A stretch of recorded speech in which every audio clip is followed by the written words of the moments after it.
அடுத்த நாள் விடாம பேஞ்ச மழையில ஷாம்பையாவோட வீடு இடிஞ்சு விழுந்து போச்சு.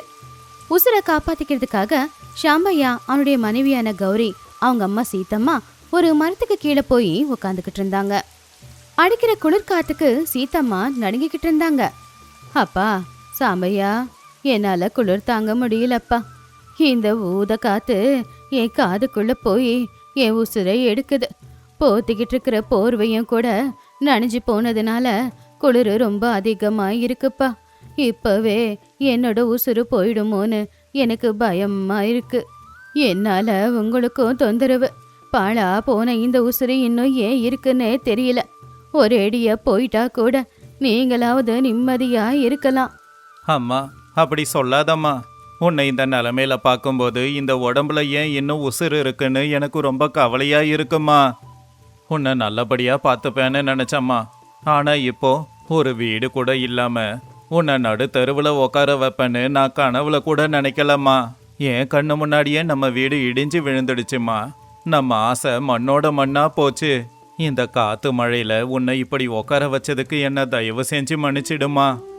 ஐயோ கடவுளே, வயசான என்னுடைய அத்தை கஷ்டப்படுறதை என்னால பார்க்கவே முடியலையே. எந்த கஷ்டமா இருந்தாலும் எங்களுக்கு கொடு. ஏன் அந்த வயசான உயிருக்கு கொடுக்கற?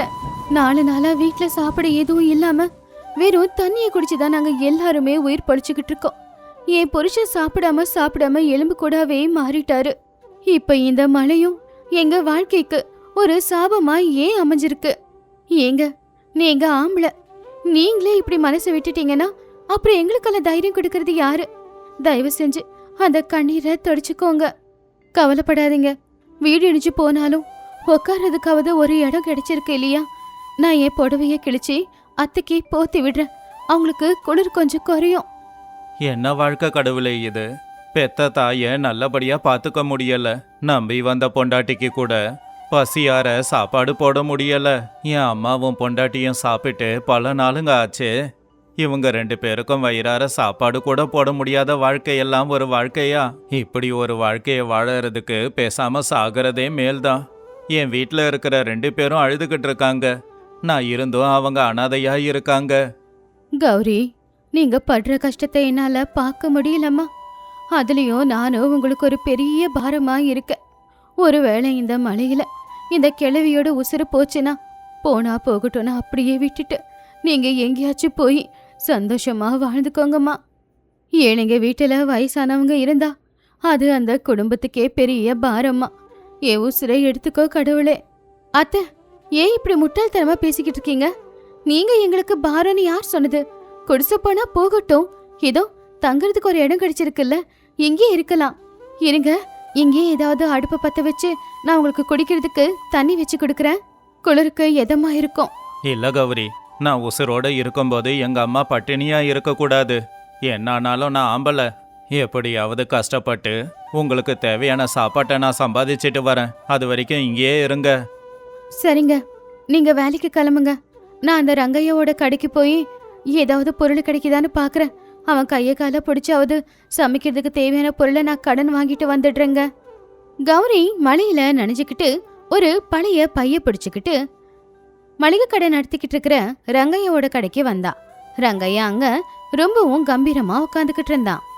அண்ணன் ரங்கையண்ண கும்பிடுறேன்னு 3 நாளா வீட்டுல சமைக்கிறதுக்கு எதுவுமே இல்லாம நான், என் புருஷன், எங்க அத்தை எல்லாருமே பட்னியா தான் இருக்கோம். இப்ப அடிச்ச இந்த மழையில நாங்க வாழ்ந்துகிட்டு இருந்த வீடும் கூட இடிஞ்சு விழுந்து போச்சுன்னு தப்பா எடுத்துக்காதீங்கன்னு. நாங்க ஒரு மரத்துக்கு கீழே தான் உட்காந்துக்கிட்டு இருக்கோம். என் புருஷன் வேலை தேடி போயிருக்காரு. சமைக்க தேவையான கொஞ்சம் பொருளை நீங்க கடனா கொடுத்தீங்கன்னா என் புருஷன் கொண்டு வர பணத்தை கொடுத்து அந்த கடனை அடிச்சிடுறேன்னு. என்ன கௌரி சொன்ன, கடன் வேணுமா? சரிதான், இருக்க வீடு கூட இல்லாத உன்னை நம்பி எப்படி நான் கடனை கொடுக்கறது? உன் புருஷன் இருக்கானே, அவனுக்கு சொல்லிக்கிறதுக்குன்னு ஒரு வேலை கூட இல்லை. ஏற்கனவே நீங்க 10 ரூபாய் பாக்கி தர வேண்டியது இருக்கு. இந்த நேரத்துல உன்னோட வீடு இடிஞ்சு போய் அந்த மரத்துக்கு கீழே ஒரு பிச்சைக்காரங்க மாதிரி வாழ்ந்துகிட்டு இருக்கீங்க. இந்த நேரத்துல உன் புருஷன் செத்து போயிட்டா என் கடனை யாரு கொடுப்பாங்க? உங்களுக்கு கடனை கொடுத்தா அதுக்கப்புறம் நானும் உங்களை மாதிரி தெருவுல தான் நிக்கணும். அண்ணன் அப்படி சொல்லாதீங்கன்னு. ஏழைங்களுக்கு நேர்மை அதிகம்னு. எங்க கிட்ட பணம் இல்லாம போகலாம், ஆனா மத்தவங்களை ஏமாத்துற மனசு எங்களுக்கு இல்லைன்னு. எங்க அத்தை பசியோட இருக்காங்க. அவங்களுக்கு கஞ்சியாவது காய்ச்சி கொடுக்கணும்னு தான் நான் ஆசைப்படுறேன்னு. ஒரே கைப்பிடி அரிசியாவது கொடுங்கண்ணே. உங்களுக்கு வாழ்க்கை பூரா நான் கடமைப்பட்டிருப்பேன்னு. நீங்க முடியாதுன்னா எங்க அத்தை அந்த மரத்துக்கு கீழேயே உசுர விட்டுடுவாங்க. இங்க பாரு கௌரி, என் கடை வாசல்ல நின்று அழாத. என் கடைக்கு அப்புறம் அது ஆகாது. இன்னைக்கோ நாளைக்கோ உங்க மாமியார்காரி போயிடுவா. எடுத்து போட கையில காசு இருக்கா? சரி, உன் மாமியார் போனா எனக்கு என்ன, உன் புருஷன் போனா எனக்கு என்ன? உனக்கு கடன் தர மாட்டேன், அவ்வளவுதான். ஏற்கனவே வியாபாரம் இல்லாம நான் தவிக்கிறேன். இதுல இவளுக்கு சும்மா நான் பொருளை கொடுக்கணுமா? போய் வேற வேலை இருந்தா பாரு போ. கடவுளே, ஏழையோட பசி இவங்க எல்லாருக்குமே ஏன் ஒரு நாடகமா தெரியுது? பணம் இருந்தாதான் அவங்க மனுஷங்களா? ஏன் ஏழைங்களுக்குன்னு வயிறு இல்லையா? அவங்களுக்குன்னு பசிக்கவே பசிக்காதா? பசியோட இருக்கிற ஏழைங்களை இப்படி நாயை விரட்டுற மாதிரி விரட்டுறாங்களே, இவங்களுக்கெல்லாம் எந்த பாவமும் வந்து சேராதா? மனுஷனோட உசுரை விட இவங்களுக்கு பணம் தான் பெருசா போச்சா? ஐயோ, பசியோட இருக்கிற என் அத்தைக்கு என்னால கஞ்சியை கூட ஊத்த முடியாம போச்சே. சாம்பையா வேலையை தேடி அந்த ஊரோட பெரிய வியாபாரி பூபதிய போய் சந்திச்சான். ஐயா பூபதி ஐயா, சாப்பிட்டு ஒரு வாரம் ஆச்சுங்க ஐயா. அடிச்ச மழையில இருந்த வீடும் இடிஞ்சு விழுந்துடுச்சு. அம்மா பொண்டாட்டியோட ஒரு மரத்து அடியில நான் இப்ப வாழ்ந்துகிட்டு இருக்கேன். தயவு செஞ்சு எதனா வேலை இருந்தா போட்டு கொடுங்க ஐயா, உங்களுக்கு புண்ணியமா போகும். என்ன ராமையா, வேலை வேணுமா? சரி, என் வயல்ல ஒரு 50 உர மூட்டைய வச்சிருக்கேன். அந்த உர மூட்டையெல்லாம் கொண்டு வந்து என்னோட குடோன்ல வைக்கணும். ஆனா ஒவ்வொரு மூட்டையும் குறைஞ்சது ஒரு 50 கிலோ எடை இருக்கும். 50 மூட்டைய கொண்டு வந்து வச்சா உனக்கு 50 ரூபாய் தரேன். ஆனா வர வழியில சேத்துல வழிக்கு மூட்டை கீழே விழுந்துடுச்சின்னு வச்சுக்கோ. அப்புறம் உனக்கு கொடுக்கற கூலி பணத்துல தான் அந்த பணத்தை கழிப்பேன். ஐயா, முட்டிக்கால் வரைக்கும் இருக்கிற சேத்துல 50 உர மூட்டையை எப்படி நான் தூக்குவேன்? அதுக்கு 50 ரூபாய் கூலி பணம் ரொம்ப கம்மிங்க. எப்படியாவது ஒரு 100 ரூபாய் கூலி பணம் கொடுங்க ஐயா. நீங்க சொன்ன வேலையை நான் நிச்சயமா செஞ்சு முடிக்கிறேன். நான் 50 ரூபாய் தான் தருவேன். உன்னால செய்ய முடிஞ்சா செய்யு. இல்லனா உன்னோட பொண்டாட்டி பக்கத்துல போய் உக்காந்து நல்லா அழுதுகிட்டு இரு. எனக்கும் அதுக்கும் என்ன சம்பந்தம்? பரவாயில்லங்க ஐயா, நீங்க சொன்ன வேலையை செஞ்சுட்டு கூலிய வாங்கிக்கிறேன். பாவம் 4 நாளா சாப்பிடாம இருந்ததுனால சாம்பையாவோட உடம்புல கொஞ்சம் கூட பலமே இல்ல. அவனால அந்த 50 கிலோ எடை இருக்கிற மூட்டையை சுமக்கிறது கூட ரொம்ப கஷ்டமா இருந்துச்சு. பொறுத்துக்கோ சாம்பையா, பொறுத்துக்கோ. இந்த கஷ்டம் உங்க அம்மா படுற கஷ்டத்தை விட பெருசு இல்ல. உன் பொண்டாட்டியோட கண்ணுல இருந்து வர கண்ணீரை கொஞ்சம் நினைச்சு பாரு. இந்த மூட்டை என் அம்மாவோட பசியை தீக்கிறதுக்காக, இந்த 2வது மூட்டை என் பொண்டாட்டியோட கண்ணீரை துடைக்க. என்னோட இடுப்பு உடைஞ்சாலும் பரவாயில்ல, இந்த 50 மூட்டைய நான் கஷ்டப்பட்டு தூக்கி போட்டுடுவேன். என்னால நிச்சயமா முடியும். கடவுளே, என் காலுக்கு பலத்தை கொடு. இந்த 50 ரூபாய் கிடைச்சா என் அம்மாவுக்கும் பொண்டாட்டிக்கும் வயிறார சாப்பாடு போடுவேன். கருணைய காட்டு. சாயந்தரம் 6 மணிக்கு சாம்பையா எல்லா வேலையும் முடிச்சிட்டு அப்பாடா அப்படின்னு உக்காந்துக்கிட்டு இருந்தான். அப்பதான் அந்த இடத்துக்கு பூபதி வந்தான். என்ன சாம்பையா இது? 50 மூட்டைய சுமக்க சாயந்தரம் 6 மணி ஆக்கிட்டியே. சரிதான், உன் சோம்பேறித்தனத்தால என்னோட வேலை எல்லாமே தாமதமாயிடுச்சு. இந்தா கூலி பணம் 30 ரூபாய். வேலையை ரொம்ப தாமதமா செஞ்சதால இதான் கூலி. ஐயா, என்னை இப்படி சாகடிக்காதீங்க ஐயா. காலையில இருந்து ரொம்ப கஷ்டப்பட்டு இந்த மூட்டையெல்லாம் தூக்கி இருக்கேன். ஒரு வாரமா சாப்பிடல. என் உடம்புல பலம் இல்ல. ஆனாலும் கஷ்டப்பட்டு எப்படியோ நீங்க சொன்ன வேலையை செஞ்சிட்டேன். என் கைய கொஞ்சம் பாருங்க ஐயா, எப்படி காப்பு காய்ச்சி போயிருக்குன்னு. என் கை காலெல்லாம் நடுங்கிக்கிட்டு இருக்குங்க ஐயா. நான் ரொம்பவும் கஷ்டப்பட்டு உழைச்சிருக்கேன். தயவு செஞ்சு எனக்கு கொடுக்கறேன்னு சொன்ன கூலி பணத்தை கொடுத்துடுங்க. அதிகமா பேசினா இந்த 30 ரூபாயும் தரமாட்டேன். நீயே ஒரு தரித்திரம் பிடிச்சவன். உனக்கு போய் வேலை கொடுத்தேன் பாரு. இதை வாங்கிக்கிட்டு இங்க இருந்து கிளம்பு. அந்த கடவுளை என்ன ரொம்பதான் தண்டிக்கிறான் அப்படின்னு நினைச்சுக்கிட்டு அந்த 30 ரூபாய வாங்கிக்கிட்டு கஞ்சி காய்ச்ச தேவையான அரிசி மருந்தை வாங்கிக்கிட்டு அவனுடைய அம்மா பொண்டாட்டி கிட்ட போனான். கௌரி உடனே அந்த அரிசிய வாங்கி தான் மாமியாருக்கு கஞ்சியை காய்ச்சி கொடுத்தா. ஆனா அந்த வெளிச்சத்துல தான் புருஷனோட முதுகுல ரத்தம் வர்றத பார்த்து அவ அழ ஆரம்பிச்சிட்டா. ஐயோ, என்னங்க இது? முதுகுல எவ்வளவு காயப்பட்டிருக்கு. ரத்தம் கொட்டு கொட்டுன்னு கொட்டுது. எங்க பசிய தீக்க உங்க ரத்தத்தை நீங்க தியாகம் செஞ்சுட்டு வந்திருக்கீங்களா? ஐயோ கடவுளே, எங்களுக்கு ஏன் இவ்வளவு கஷ்டம்? என் புருஷப்படுற கஷ்டம் உன் கண்ணுக்கு தெரியலையா? அவருக்காகவாவது கொஞ்சமாவது உனக்கு மனசாட்சி இருந்தா எங்களுக்கு கருணைய காட்டக்கூடாதா? நாங்க சாப்பிட போற சாப்பாடு அவரு சிந்தின ரத்தம் தானா? அழாத கௌரி, உடம்புல பட்ட காயம் 2 நாள்ல சரியா போயிடும். ஆனா என் அம்மா பசியோட இருந்தா வாழ்க்கை முழுக்க அந்த காயம் சரியாகாது. நான் பட்ட கஷ்டம் எல்லாம் இந்த சாப்பாட்டை பார்க்கும்போது மறைஞ்சு போச்சு. இந்தா முதல்ல அம்மாவுக்கு சாப்பாட்டை கொடு. மருந்து கொண்டு வந்திருக்கேன், அதையும் சேர்த்து கொடு. அப்பா சாம்பையா, எனக்காக ரத்தத்தை சிந்தனியா? இவ்வளோ கொடூரமான உலகமா இது? ஒரு பொடி சாப்பாட்டுக்காக ரத்தத்தை பலி எடுத்துக்கிறாங்களா? ஐயோ கடவுளே, என் புள்ளைக்கு ஏன்பா இவ்வளோ பெரிய கஷ்டத்தை கொடுக்குற? என் புள்ள அனுபவிக்கிற இந்த நரகத்தை ஒரு தாயா என்னால பார்க்கவே முடியலப்பா. காலையில மழை நின்னு போச்சு.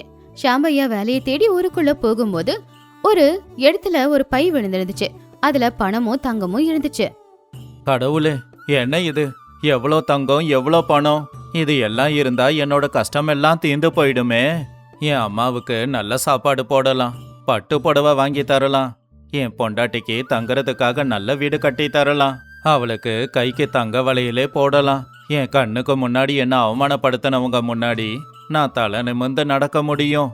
ஐயோ கடவுளே, வறுமையால எனக்கு எவ்வளவு கெட்ட எண்ணம் வந்திருக்கு. பசியால செத்தாலும் பரவாயில்ல, மத்தவங்க சொத்துக்கு ஆசைப்படக்கூடாதுன்னு கௌரி சொல்லுவாளே. இத பார்க்கும்போது ஒரு பொண்ணோட கல்யாணத்துக்காக ஏற்பாடு பண்ணது மாதிரி இருக்கு. இத தொலைச்ச அந்த பொண்ணோட அப்பா இந்நேரம் எவ்வளவு கஷ்டப்படுறாரோ என்னமோ. எனக்கு என்ன ஆனாலும் பரவாயில்ல, எவ்வளோ நாள் பட்டினியா இருந்தாலும் பரவாயில்ல, ஆனா என்னோட நேர்மையை மட்டும் நான் விட மாட்டேன். சாம்பையா அந்த பைய எடுத்துக்கிட்டு ஊருக்கு மத்தியில போனப்போ அங்க ஊரோட தலைவரான தர்மையா தான் பொண்ணோட நகை காணாம போச்சுன்னு அழுதுகிட்டு இருந்தாரு. அங்கதான் ரங்கையாவும் பூபதியும் கூட இருந்தாங்க. ஐயோ கடவுளே, என் பொண்ணோட கல்யாணத்துக்காக நான் சேர்த்து வச்ச நகையையும் பணத்தையும் இப்படி தொலைச்சிட்டு வந்துட்டேனே. அந்த பையன் எந்த திருடங்கிட்ட போச்சோ, அவன் எடுத்துக்கிட்டு எங்க போனானோ? என் பொண்ணோட வாழ்க்கை என்ன ஆகுமோ? போச்சு, எல்லாம் போச்சு. போனது போச்சு விடு தர்மையா. இந்த ஊர்ல பாதி பேரு திருடனுங்க தான். அவங்க கைக்கு போன பணம் திரும்ப வருமா? ஐயா தர்மையா, தயவு செஞ்சு அழாதீங்க. நீங்க தொலைச்ச அந்த பணப்பைய இதுதானான்னு கொஞ்சம் பாருங்களேன். அங்க சேத்துக்கு பக்கத்துல விழுந்து கிடந்ததுங்க ஐயா. யாரோட பணமோ என்னமோன்னு நினைச்சு நான் எடுத்துட்டு வந்து கொடுக்கறதுக்காக வந்தேன். சாம்பையா, இது என்னோட பை தான். இதுல எல்லாமே அப்படியே இருக்கு. என் உசுரை காப்பாத்திட்ட, என் பொண்ணு வாழ்க்கைய காப்பாத்திட்ட சாம்பையா. ஏண்டா திருட்டு பயல, உண்மைய சொல்லு. இந்த பையன் நீ தானே திருடன? பையன் திருடிட்டு இப்ப கொண்டு வந்த கொடுத்து நல்லவ மாதிரி நாடகமா போடுற? உண்மைய சொல்லு. சாப்பாட்டுக்கே வழி இல்லாத நீ இதுல இருந்து பாதி சொத்தை திருடி இருக்கணும். எங்க வச்சிருக்கன்னு உண்மைய சொல்லு. ஆமாங்க தர்மையா, நேத்து என் கடையில இவன் பொண்டாட்டி வந்து சாப்பிட சாப்பாடு இல்ல, அரிசிய கடன் கொடுங்கன்னு கேட்டா. அப்படிப்பட்டவன் இந்த பணத்தை பார்த்துட்டு விடுவானா? அதுல இருந்து எதனா எடுத்திருப்பான் பாருங்க. ஐயா இல்லங்க ஐயா, என்ன நம்புங்க. நான் ஒரு வாரமா பட்டினியா இருக்கிற ஏழையா இருக்கலாம், ஆனா என்னைக்குமே திருட்டுத்தனம் பண்ண மாட்டேன். நான் யாரோட சொத்துக்கும் ஆசைப்பட்டதே இல்லங்க ஐயா. உண்மைதாங்க ஐயா. இந்த பணத்தை நான் எடுத்திருந்தேன்னா ஊருக்குள்ள ஒரு பெரிய வீடு கட்டி இருக்கலாம், என் பொண்டாட்டிய நல்லபடியாவே பார்த்து இருக்கலாம். ஆனா நான் நேர்மை இல்லாதவன் ஆயிடுவேன். என்னதான் வறுமை இருந்தாலும், என்னதான் கஷ்டம் இருந்தாலும் நேர்மைய தவறக்கூடாதுன்னு என் பொண்டாட்டி கௌரி எனக்கு சொல்லி இருக்கா. அதை நான் என்னைக்கும் தவற மாட்டேன். இதுல ₹1 குறைஞ்சாலும் நீங்க என்ன தண்டனை வேணும்னாலும் கொடுங்க. நீங்க 2 பேரும் வாய மூடுங்கடா. உங்ககிட்ட பணம் இருக்கலாம், ஆனா சுயநலமோ அதிகார திமிரும் கூடவே இருக்கு. ஆனா நம்ம சாம்பையா அப்படிப்பட்டவன் இல்லடா. இதுல இருந்து ₹1 கூட அவன் தொடல. நான் ஏற்கனவே எல்லாத்தையும் சரி பார்த்துட்டேன். உங்க 2 பேரை பத்தி தெரியாதா? நீங்க எப்படிப்பட்டவங்கன்னு ஊருக்கே தெரியும். ஒரு வாரமா பட்டினியா இருந்தாலும் கூட மத்தவங்க சொத்துக்கு ஆசைப்படாம இருக்கானே, இவன் கடவுளுக்கு சமம். சாம்பையா, இந்த ஊரோட எல்லையில நான் சின்னதா ஒரு வீடு கட்டி இருக்கேன். அந்த புது வீடு இனிமே உனக்கு தான் சொந்தம். அதே மாதிரி என்னோட வயல்ல உனக்கு ஒரு நல்ல வேலையை போட்டு கொடுக்கறேன். உன் வாழ்க்கையில இனிமே எந்த கஷ்டமும் வராது, வரவும் விட மாட்டேன். தர்மையா நேரா போய் கௌரியையும் சீத்தம்மாவையும் அந்த புது வீட்டுக்கு கூட்டிக்கிட்டு வந்தாரு. அந்த வீட்டுக்குள்ளே இருக்கிற அரிசி மூட்டைய பார்த்த உடனேயே அவங்க எல்லாருக்குமே கண்ணுல கண்ணீர் வந்துச்சு. என்னங்க, இதுக்கப்புறம் அந்த மரத்துக்கு கீழே வாழ வேண்டிய அவசியம் இல்லைல்ல? அந்த கடவுள் உங்க நேர்மைக்கு சந்தோஷப்பட்டு உங்க மேல கருணையை காட்டி நாம தங்கறதுக்கு அழகான வீட்டை கொடுத்திருக்காரு. நீங்க சொல்றது உண்மைதான். என்ன ஆனாலும் நேர்மையை கைவிடக்கூடாது. அப்ப கடவுள் நமக்கு துணையா இருப்பான். உண்மைதான் கௌரி. நேர்மையா இருக்கிறவங்களுடைய வாழ்க்கையில வர கஷ்டமெல்லாம் தற்காலிகமானது. எந்த கஷ்டம் வந்தாலும் நம்முடைய நேர்மையை இழக்காம இருக்கணும். நேர்மையா இழக்காதவங்களுக்கு கடவுள் ஏதோ ஒரு உருவத்துல நிச்சயம் உதவி செய்ய வருவாரு. என் பையனோட நேர்மை எங்க உசுரை காப்பாத்துச்சு. என் மருமகளோட பாசம் எங்க குடும்பத்தை காப்பாத்துச்சு. இன்னைக்கு தாண்டா நான் ரொம்பவே சந்தோஷமா இருக்கேன். பறவைங்களுக்கும் விலங்குகளுக்கும் கூட பசி வரும். ஆனா அந்த நேரம் அவங்க எல்லாருமே அவங்களோட நேர்மையை இழக்கிறதில்ல. நேர்மையை இழக்கிறது மனுஷன் மட்டும்தான். மனுஷனா இருக்கிற நாம கூட பசியோ என்னவோ எப்பவுமே நேர்மையை இழக்கக்கூடாது. அப்படி நேர்மையை இழக்காம வாழும்போதுதான் அந்த கடவுளும் நமக்கு துணையா இருப்பாரு. நம்ம பிரச்சனைகளை அவரு எடுத்துப்பாரு. நடுராத்திரி நேரம் ஊரோட கடைசியில இருக்கிற ஒரு சின்ன குடிசைக்கு முன்னாடி ஏழை விவசாயியான ராமையா உட்காந்து யோசிச்சுக்கிட்டு இருந்தான். அந்த நிலா ஒளி அவனுடைய முகத்துல பட்ட அவன் முகம் தெளிவா தெரிஞ்சுக்கிட்டு இருந்தது. அவன் கண்ணுல 1008 கவலை, ஆனா அவன் மூளையில பலவிதமான யோசனை. உன் படைப்பு எவ்வளோ வித்தியாசமானது கடவுளே. இந்த பூமியில எந்த விதைய போட்டா நல்லா விளைச்சல் வரும், எந்த வானிலையில பயிர் வச்சா விளைச்சல் நல்லா வரும் அப்படின்னு தெரிஞ்சுக்கிற அறிவை எனக்கு கொடுத்தியே. ஆனா அந்த அறிவை பயன்படுத்தி பழைக்கிறதுக்கு 1 ஏக்கர் பூமியாவது கொடுத்தியா? 1000கணக்கில் சம்பாதிக்கிற அளவுக்கு எனக்கு அறிவு இருக்கு. ஆனா இப்ப என் கையில ஒத்த ரூபா கூட இல்லையே. என் பொண்டாட்டி ஒட்டு போட்ட புடவைய கட்டிக்கிட்டு சுத்தும்போது என் மனசெல்லாம் வலிக்குது. இந்த வறுமை என்னை பாடா படுத்திக்கிட்டு இருக்கு. என் கண்ணு முன்னாடி திறமை இல்லாதவங்க கூட சந்தோஷமா இருக்காங்க. ஆனா நான் அவங்க வீட்டு வாசலை போய் மிதிச்சு எனக்கு உதவி பண்ணுங்கன்னு கேட்குறேன். என் நிலைமை மாறாதா? என்னோட வறுமை போகவே போகாதா? அப்பதான் குடிசைக்குள்ள இருந்து ராமையாவோட பொண்டாட்டியான சீதா ஒரு சாதாரண நூல் புடவையை கட்டிக்கிட்டு வெளியில வந்தா. அவ ஏதோ யோசிச்சுக்கிட்டு இருக்கிற புருஷனை பார்த்து, என்னங்க இன்னும் தூங்கலையா? நடுராத்திரி ஆகுது, கண்ணெல்லாம் செவந்திருக்கு பாருங்க. நல்லா படுத்து தூங்குங்க. உங்க மனசுக்குள்ள ஏதோ சூறாவளி காத்து வீசுதுன்னு எனக்கு புரியுது. எதுக்காக இப்படி தேவையில்லாம ஏதேதோ யோசிச்சு உங்க உடம்ப நீங்க வீணாக்கிக்கிறீங்க? என்ன யோசிக்க போறேன் சீதா? என்னோட நிலைமைய நினைச்சு புலம்புறத தவிர நான் எல்லாருக்குமே யோசனை கொடுக்கறேன். ஆனா என் வயிற்று பசிய போக்குறதுக்கு என்கிட்ட யோசனை இல்லையே. ஜமீன்தார்கிட்ட குத்தகைக்கு பூமியை வாங்கி விவசாயம் பண்ணலான்னு நினைச்சாலும் ஆனா அவருக்கு கொடுக்க என்கிட்ட பணம் இல்லையே. என்ன நம்பிக்கையில பூமியை கொடுக்கறதுன்னு கேட்கறாங்க. என் அறிவெல்லாம் மண்ணோட மண்ணாதான் போக போதா? உன்னை மகாராணி மாதிரி வச்சு பார்த்துப்பேன்னு உங்க அப்பாவுக்கு வாக்கு கொடுத்தேன். ஆனா ஒருவேளை சாப்பாடு கூட உனக்கு போட முடியாத நிலைமையில தானே இருக்கேன். தயவு செஞ்சு இப்படி எல்லாம் சொல்லாதீங்க. உங்ககிட்ட பணம் இல்லைன்னா என்ன? மலை மாதிரி உங்களுக்கு தைரியமும் இருக்கு, அந்த கடல் மாதிரி உங்களுக்கு அறிவும் இருக்கு. என்னைக்காவது ஒரு நாள் நிச்சயமா அந்த கடவுள் உங்களுக்கு ஒரு நல்ல வழிய காட்டுவாரு. முதல்ல படுத்து தூங்குங்க. நாளைக்கு காலையில போய் குத்தகைக்கு வாங்கின நிலத்துல விவசாயம் பண்ண வேண்டாமா? ஏன் தேவையில்லாம யோசிக்கிறீங்க? அடுத்த நாள் காலையில ராமையா வயலுக்கு வேலைக்கே கிளம்புனா. அவனுடைய தோல்ல கலப்பு போட்டுக்கிட்டு இருந்தான். ஆகாயம் அமைதியா இருந்துச்சு. சில்லுன்னு காத்து வீசுச்சு. அப்ப ராமையா அவனுடைய மனசுக்குள்ள, காத்துல இருக்கிற ஈரப்பதத்தை பார்த்தா மழை இந்த தடவை வேகமா வரும் போலயே. மண்ணுல இருக்கிற ஈரப்பதம் ஏற்கனவே கீழே போயிடுச்சு. இந்த வானிலைக்கு நெல்லை பயிரிட்டா நெல் வீணாதான் போகும். ஆனா அதுக்கு பதிலா சோளமோ இல்ல வேற எதனா பருப்பு வகைகளோ பயிரிட்டா விளைச்சல் நல்லா வரும். நான் நினைக்கிறது மட்டும் இந்த தடவை சரியா இருந்தா என்னோட கடன் மொத்தத்தையும் நான் இந்த விளைச்சல்ல அடைச்சிடுவேன். அப்படியே யோசிச்சுக்கிட்டே போய்கிட்டு இருந்த ராமையாவுக்கு வழியில அவனுடைய பாலி நண்பர்களான ரங்கையாவும் வீரையாவும் கிடைச்சாங்க. அவங்க கிட்ட பேச ஆரம்பிச்சான். என்ன ரங்கையா வீரையா சும்மா உட்காந்துக்கிட்டு இருக்கீங்க? மழை காலம் வரப்போகுது, வேலையை ஆரம்பிக்கலையா? என்ன வேலையை ஆரம்பிக்க சொல்ற ராமையா? போன வருஷம் நெல்லை பயிர் வச்சு எல்லாமே வீணா போச்சு. இந்த வருஷமும் அதே மாதிரி நெல்லை பயிர் வைக்க பயமா இருக்கு. ஆனா அடுத்து என்ன பண்றதுன்னு எனக்கு தெரியல. ஆமா ராமையா, அந்த ஜமீன்தாருக்கு கொடுக்க வேண்டிய குத்தகை பணம் கூட எங்ககிட்ட இல்லை. அவரை பத்தி உனக்கு தெரியும் தானே? என் வீட்டை ஜப்தி பண்றேன்னு சொல்லியிருக்காரு. என்ன பயிர் வைக்கிறது, எப்படி சம்பாதிக்கிறதுன்னு தான் புரியல. ஏதாவது ஆறோ குளமோ தான் பார்த்துக்கணும் போல. என் பேச்ச கேளுங்கடா. உசுர மாச்சிக்கிறது எல்லாத்துக்கும் சரியான வழி இல்லை. இந்த வருஷம் மழை கொஞ்சம் சீக்கிரமா தான் வரும். காத்தும் வேற மாதிரி தான் இருக்கு. நெல்லை பயிரிடாம சோளமோ இல்ல வேற ஏதாவது தானியமோ பயிர் வைங்க. அதிகமா தண்ணி தேவைப்படாது. நானும் என்னோட 2 ஏக்கர் வயல்ல அதை தான் போட போறேன். என்ன நம்புங்க. என்ன ராமையா சொல்ற நீ? எப்பவுமே மழை காலம் வரும்போது நெல்லை பயிரிடுறது தானே வழக்கம். நீ என்னமோ வேற எதையோ பயிர் வைக்க சொல்றியே. வேற எதனா பயிர் வச்சு அப்புறம் விளைச்சல் சரியா வரலன்னு வச்சுக்கோ, எங்க சாபம் உன்னை சும்மா விடாது. அப்படி சொல்லாத ரங்கையா. இந்த மண்ணை பத்தி நம்மளை விட ராமையாவுக்கு நிறைய தெரியும்.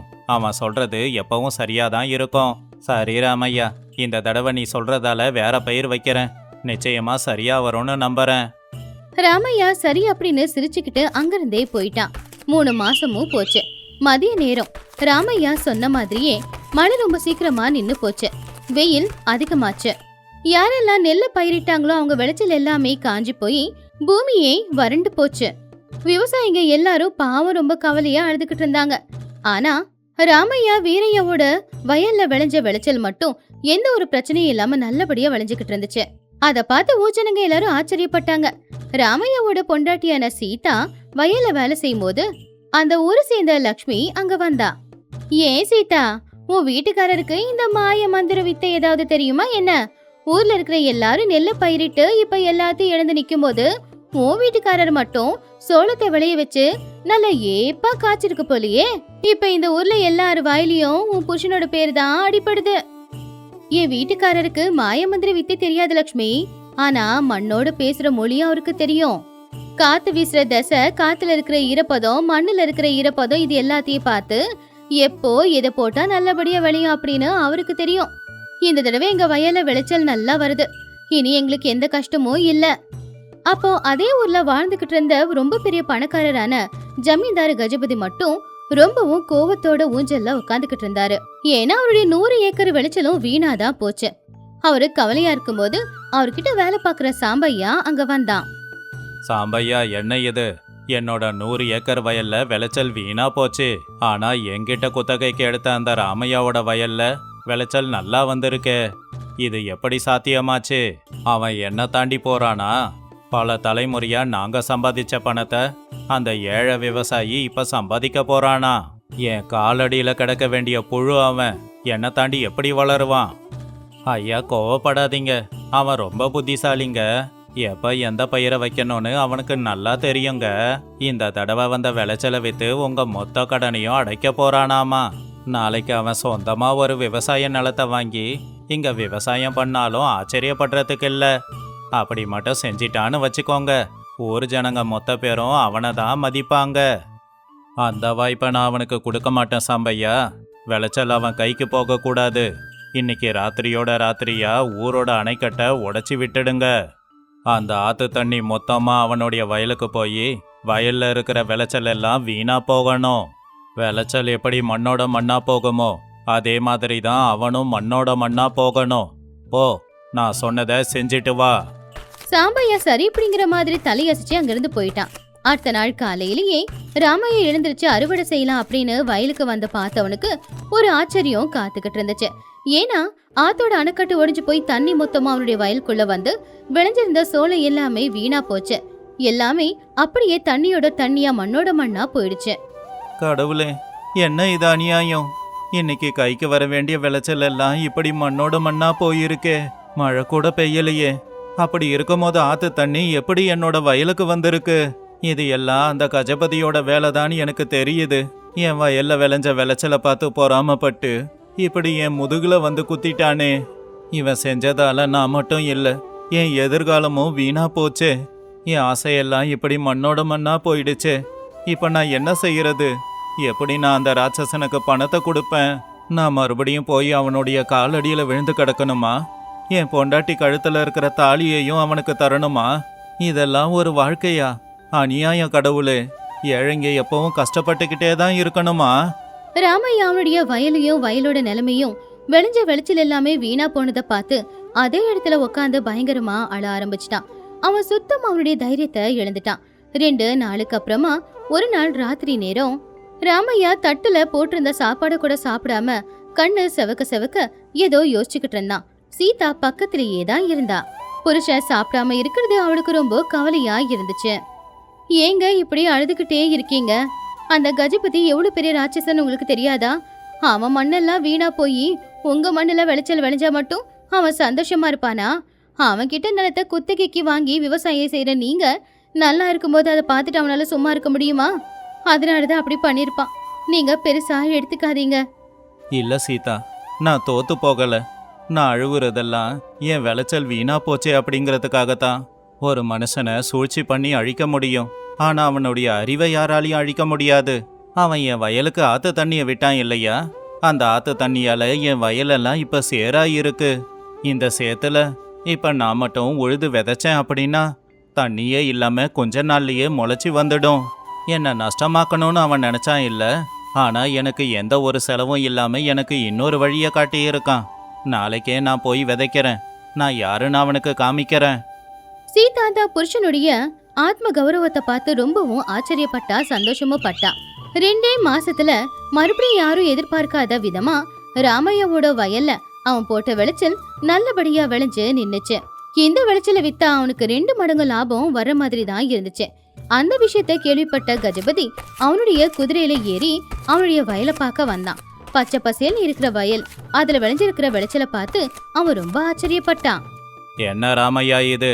ஆத்து தண்ணியால சேரா மாறின வயலு எப்படி விளைஞ்சது? இது நடக்கக்கூடாது. ஐயா, அது என்னோட அறிவுங்க ஐயா. ஆத்து தண்ணி தானா என் வயலுக்கு வரல. அந்த வேலையை செஞ்சது நீங்க தான் எனக்கு தெரியும்.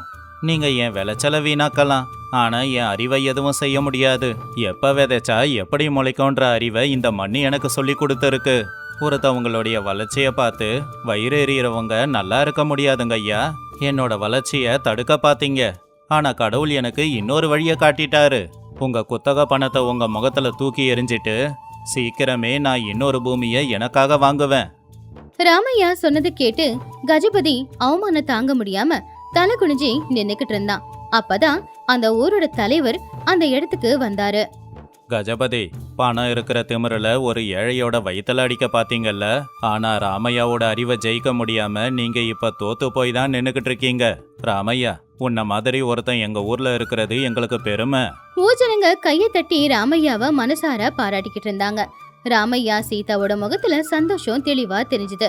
அவங்க 2 பேருடைய கஷ்டமும் தீந்துச்சு. இந்த கதையில இருக்கிற நீதி என்னன்னா, ஒருத்தனுடைய வளர்ச்சியை பார்த்து நாம பொறாமப்பட்டு ஏதாவது செஞ்சா அப்போதைக்கு நமக்கு சந்தோஷம் கிடைக்கலாம். ஆனா நாம செஞ்ச தப்புக்கும் பாவத்துக்குமான பலனை நாம அனுபவிச்சுதான் ஆகணும். ஒருத்தனுக்கு அறிவும் உழைக்கிற எண்ணமும் இருந்தா அவனை யாராலையும் தோக்கடிக்க முடியாது.